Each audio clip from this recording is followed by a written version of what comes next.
दोस्तों 17 अप्रैल 2026 BPSC ADO के द्वारा जो है वो इंग्लिश और हिंदी का पेपर हो चुका है, इसे लैंग्वेज पेपर बोलते हैं। तो 15 अप्रैल और 17 अप्रैल के बीच कंपेयर कीजिएगा कि क्या वो 15 अप्रैल का आसान था या फिर 17 अप्रैल का इजी है। तो चलिए दोस्तों देखते हैं। पहले देखिए इंग्लिश का देखते हैं। देखिए इंग्लिश पहला क्वेश्चन है लॉली, इसमें क्या बताना, लॉली क्या है, एडजेक्टिव है या एडवर्ब है, ये बताना है दोस्तों। तो लॉली तो एडवर्ब हो जाएगा ये।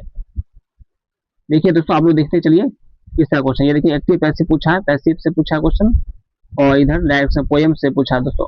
एक पोएम दे दिया गया है और से रिलेटेड क्वेश्चन दिया गया है। ये एंटोनी पूछा डिमिनिश का, और देखिए पोएम से क्वेश्चन है। यहाँ टू का बताना है कि टू का प्रयोग जो है क्या हो जाएगा, past of particle of emphasis. Okay तो सही इन्फिनिटिव मार्क होगा, इन्फिनिटिव मार्क होगा, इन्फिनिटिव से करते हैं, टू प्लस वी वन को इन्फिनिटिव करते हैं। अब देखिए चलिए किस तरह का क्वेश्चन आया है। देखिए पोएम का question 7 number, break the ice. ये सिनोनिम्स है दोस्तों, मुहावरे हैं ये, बेक द आइस, इसको इडियम बोलते हैं इंग्लिश में। तो ये देखिए आप लोग किस तरह से क्वेश्चन आया है। डायरेक्ट इसमें क्या बताना है दोस्तों, ये भी देखिए पोएम 2 दिया गया है, उससे रिलेटेड क्वेश्चन बताना है आपको। ये फिल द ब्लैंक से, और इसमें सिनोनिम बताया गया, पर सीपी के इसका सिनोनिम बताना है, और इधर है पोएम से क्वेश्चन है। और चलिए दोस्तों आगे बढ़ते हैं। आप आगे है एंटोनिम्स पूछा गया है, और इधर पार्ट्स ऑफ स्पीच है से क्वेश्चन आया है। आफ्टर इसमें बताना है आफ्टर जो है क्या हो जाएगा। ये देखिए एक्टिव वॉइस से क्वेश्चन आया है। इधर सिनोनिम बताना, सिनोनिम का सिनोनिम क्या हो जाएगा। ग्रामेटिकल एरर है, ग्रामेटिकल एरर से क्वेश्चन आया है। और देखिए दोस्तों और किससे आया है, इनडायरेक्ट स्पीच और डायरेक्ट स्पीच से आया है। नरेशन से भी क्वेश्चन आया दोस्तों, यानी 15 अप्रैल से थोड़ा डिफिकल्ट तो है दोस्तों 17 अप्रैल का।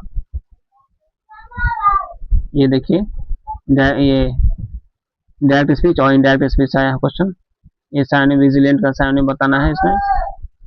ये पैसिव वॉइस है दोस्तों। और देखिए आगे देखिए, आगे देखिए सामान्य हिंदी का दिए 30 क्वेश्चन दोस्तों। इंग्लिश का हो गया। देखिए आप लोग किस तरह का लेवल था ये, 15 अप्रैल से कंपेयर कर लीजिए कि क्या 15 अप्रैल का इजी था या फिर 17 अप्रैल का इजी है। ये देखिए हिंदी का क्वेश्चन है, हिंदी का देखिए ये 4 विकल्प दिया गया है, इसे बताना है। या जो स्त्री कविता रचती उसे क्या कहते हैं, कवित्री कहते हैं। चलिए दोस्तों देखते चलिए आप लोग किस तरह का क्वेश्चन आया है। लौट कर आया हुआ प्रत्यागत हो, जो पढ़ा देता पढ़ारी कहते हैं, जो किए गए उपकार को न मान तो कृतघ्न कहते हैं। देखिए अशुद्धि वाक्य को शुद्ध करना है, अशुद्धि वाक्य को शुद्ध करना है, किसी भी आदमी को हो तो किसी भी आदमियों को या किसी आदमी को। तो अब देखिए दोस्तों किस तरह क्वेश्चन आया है। देखते चलिए दोस्तों आप लोग। तो ये है लेवल है 17 तारीख का हिंदी और इंग्लिश का। देखिए यहाँ योग का पूछा है, अपोजिट वर्ड यानी विलोम शब्द पूछा है। तो ये देखिए क्वेश्चन, इहलोक का परलोक हो जाएगा, गणतंत्र का परतंत्र, गणतंत्र का राजतंत्र ना होगा। चलिए देखिए दोस्तों यहाँ संधि विच्छेद से भी क्वेश्चन आया है। और देखिए इस तरह का क्वेश्चन आया है। आगे देखिए, आगे संधि विच्छेद का क्वेश्चन है। आगे इसको परिस्थिति किस तरह से लिखना है, यहाँ शुद्ध शब्द बताना है इसमें। और देखिए और इसमें यानी एरर भी आया दोस्तों, जैसे इंग्लिश आता है एरर उसी तरह हिंदी में 4 सेंटेंस दिया गया, उसमें बताना किस पार्ट में एरर हो जाए। मुहावरे भी आया है, अकल पर पत्थर पड़ना मतलब अंगूठा दिखाना मतलब क्या होता है, तो वो भी क्वेश्चन आया है दोस्तों। देखिए पर्यायवाची शब्द आया है, पुष्प का पर्यायवाची शब्द बताना है। चलिए आगे देखिए, ये सब पर्यायवाची शब्द। पक्षी का पर्यायवाची क्या हो जाएगा, मेघ का पर्यायवाची क्या हो, सूर्य का पर्यायवाची, पर्वत का पर्यायवाची, पंच का पर्यायवाची, गंगा का पर्यायवाची, यह सब पूछा गया है।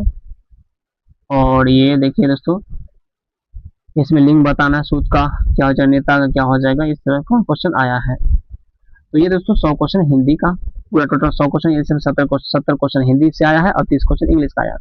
तो आप लोग का लेवल कैसा लगा दोस्तों, कमेंट बताइएगा दोस्तों।